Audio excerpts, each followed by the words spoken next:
Cara, acabei de assistir na internet, para zero assombro meu, que Luiz Inácio Lula da Silva estava sambando em cima do caixão daquele pobre jovem africano que foi brutalmente espancado e assassinado num quiosque no Rio de Janeiro. Eu não sei exatamente o porquê do crime, não sei no que ele estava envolvido, quais foram as reais motivações para o assassinato.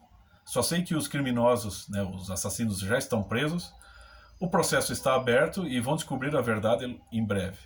Porém, o Lula, precipitando-se no seu discurso, estava culpando o presidente Jair Bolsonaro. Em suas próprias palavras. Porque isso não é normal no país, as pessoas se matando com porrete, é porque nós estamos sendo governados por fascistas, assassinos, bandidos. Então, eu fico pensando assim, como é, tamanho descaramento parece assim, ele denuncia um grau de psicopatia que já cruzou todas as fronteiras, no meu entender. Cara. Eu entendo um pouco de psicologia, eu estudo isso. Como é que pode, meu? Um sujeito que, quando foi presidente, sancionou coisas como o Estatuto do Desarmamento. Meu. Quer dizer, o canto de sereia que desarmou a população e não desarmou um único bandido nesse país. Foi durante o governo PT que a polícia foi gradativamente sendo desaparelhada e desmoralizada em público, enquanto o crime era justificado justamente por membros do partido do PT e de outros partidos associados. As facções criminosas como o PCC e o Comando Vermelho, entre outras, cresceram assim assombrosamente durante o governo PT, ganharam força. E isso, né, sem mencionar as ligações do PT com as Farc e com o Foro de São Paulo, muito bem explicadas pelo professor Olavo de Carvalho. Né? As ligações do PT e do Lula com facções criminosas em torno do Brasil, em torno das ditaduras aí que rodeiam o Brasil. Venezuela, Colômbia, né? No Peru, né? No Chile, no Uruguai, entre outros aí. Quer dizer assim, as ligações do PT, principalmente do Lula, com o crime, dentro e fora do país, em nome de ideologias socialistas, assim, é uma coisa mais que evidente. Tem que ser um cretino para não perceber isso. Né?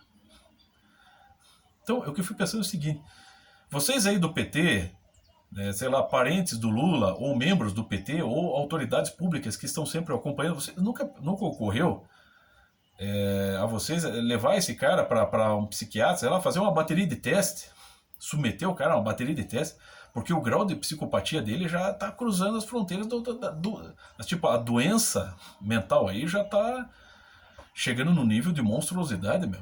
Quer dizer, o cara já declaradamente está, né, ele que pensa que vai voltar a governar o país, ele já está declarando que ele vai censurar as pessoas, que ele vai desarmar a população novamente, né? E que ele vai promover outros tipos de repressões. Quer dizer, o cara já está nesse grau. E que ele, de fato, ainda merece o ressarcimento do Estado pelos crimes que ele diz que não ter cometido. Quer dizer, assim, é só um psicopata para chegar nesse nível, gente.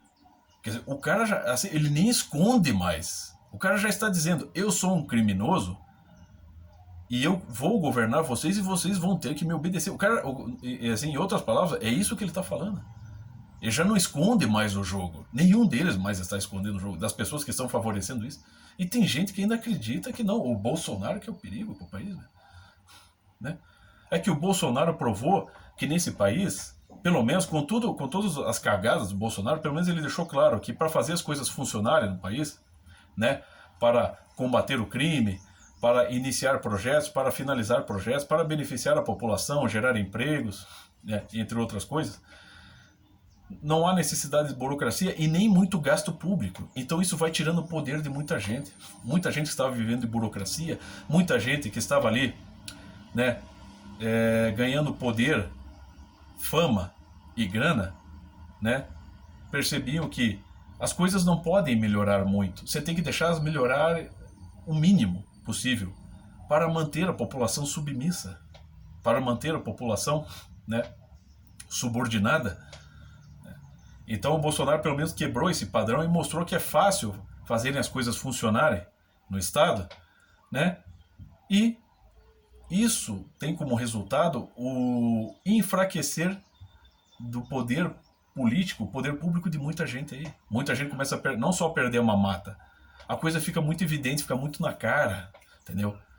Se as coisas estão indo bem, estão funcionando bem, cargos de prefeitura, de governo, até no STF, no STF, começam a perder importância. E se perdem importância, eles podem, não digo ser exonerados, mas eles podem perder muitos benefícios. Inclusive, podem até sofrer redução de salários.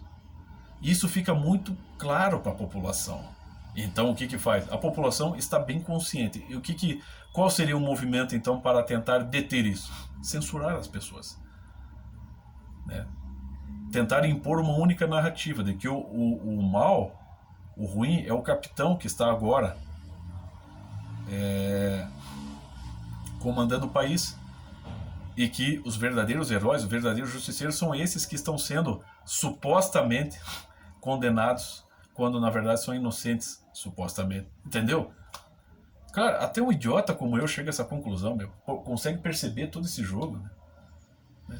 Então, quer dizer assim, vocês aí do PT, sabe, leva o Lula para fazer uma bateria de teste aí, cara. Porque se o problema do Lula fosse só a filiação a um partido comunista, se ele fosse só um cara iludido com as pautas do comunismo internacional, seria fácil. Um debate você acaba com o cara, ele tem que dar para trás, ele tem que rever os conceitos dele. Mas não, o caso do Lula é psicopatia mesmo, que o cara não se furta mais a ameaçar a população de censura, de repressão e de roubo, e que vai roubar a população, e que a população ainda tem que